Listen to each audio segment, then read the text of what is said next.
चलिए आज बात करते हैं बिहार के एक साधारण से लड़के की जिसने यूपीएससी की परीक्षा में एक असाधारण रैंक हासिल की। ये कहानी है राघव झुनझुनवाला की और ये कहानी हमें सिखाती है कि कैसे जज्बा और हिम्मत सबसे बड़ी मुश्किलों पर भी जीत हासिल कर सकते। जी हाँ, ऑल इंडिया रैंक 4।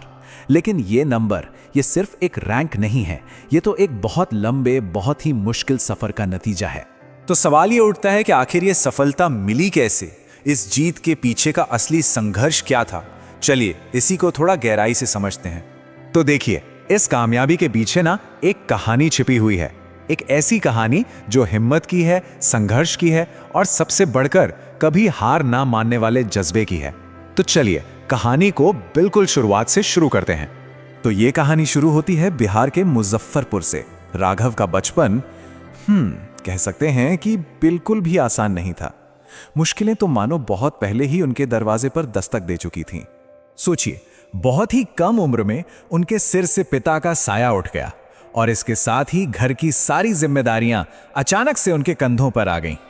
भविष्य एकदम धुंधला सा नजर आने लगा था। लेकिन जानते हैं, इसी मुश्किल घड़ी में राघव ने एक फैसला किया, एक ऐसा फैसला जिसने उनकी पूरी जिंदगी की दिशा बदल दी। उन्होंने ठान लिया कि मुझे पढ़ाई से ही अपनी जिंदगी बदलनी है।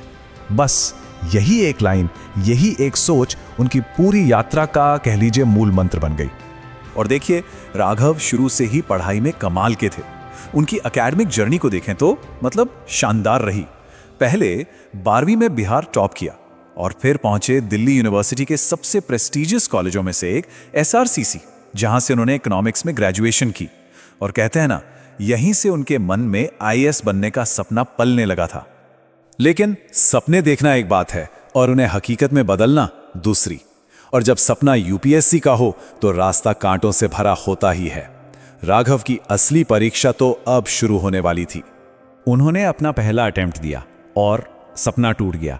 खैर, उन्होंने हिम्मत नहीं हारी, दोबारा कोशिश की, दूसरा अटेम्प्ट दिया और नतीजा फिर से असफल था।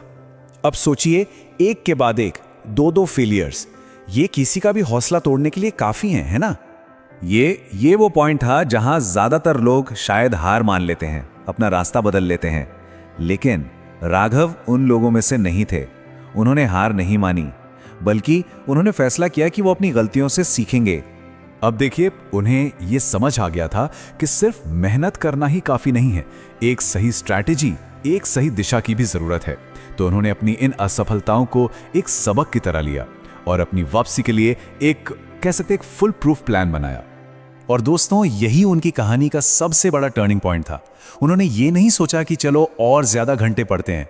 नहीं, उन्होंने अपनी गलतियों को बहुत बारीकी से समझा और अपनी तैयारी की स्ट्रैटेजी को ही आप कह सकते हैं पूरी तरह से ओवरहॉल कर दिया, बदल दिया। तो उनकी नई स्ट्रैटेजी क्या थी? देखिए, ये सिर्फ घंटों की गिनती नहीं थी, ये एक नया अप्रोच था। रोजाना 8 से 10 घंटे की एकदम फोकस्ड पढ़ाई। करंट अफेयर्स को सिर्फ पढ़ना नहीं, बल्कि उसे गहराई से समझना। लगातार आंसर राइटिंग की प्रैक्टिस करना ताकि विचारों में क्लैरिटी आए। और हाँ, अपने ऑप्शनल सब्जेक्ट इकोनॉमिक्स, जो कि उनका मजबूत पक्ष था, उस पर पूरा भरोसा करना। यह सिर्फ हार्ड वर्क नहीं था, यह था स्मार्ट वर्क। तो इस नई स्ट्रैटेजी और दोगुनी मेहनत के साथ राघव ने एक बार फिर UPSC की परीक्षा का सामना करने का फैसला किया। ये उनका तीसरा अटेम्प्ट था। एक तरह से कहें तो ये उनका आखिरी और निर्णायक प्रयास होने वाला था। और फिर वो दिन आ ही गया, तीसरा अटेम्प्ट। उनकी सालों की मेहनत, उनका त्याग, उनका वो जज्बा, सब कुछ दांव पे लगा था। और इस बार जब रिजल्ट आया तो पूरे देश ने देखा, all India rank 4। Raghav Jhunjhunwala 2 असफलताओं के बाद ये क्या जबरदस्त वापसी थी। सच में एक शानदार कमबैक। ये जीत सिर्फ एक रैंक नहीं थी, ये उस लड़के की जीत थी जिसने बचपन में अपने पिता को खो दिया, जिसने कम उम्र में ही जिम्मेदारियों का बोझ उठा लिया और जिसने कभी भी अपनी मुश्किलों को अपने सपनों के आड़े नहीं आने दिया। तो आखिर इस पूरी कहानी से हमें सीखने को क्या मिलता है? सबसे बड़ा सबक वो ये है कि हालात कभी भी आपकी सफलता तय नहीं करते। परिस्थितियां चाहे जैसी भी हों, कितनी भी मुश्किल क्यों ना हो, अगर अंदर हार न मानने का जज्बा है ना, तो कामयाबी मिलकर ही रहती है।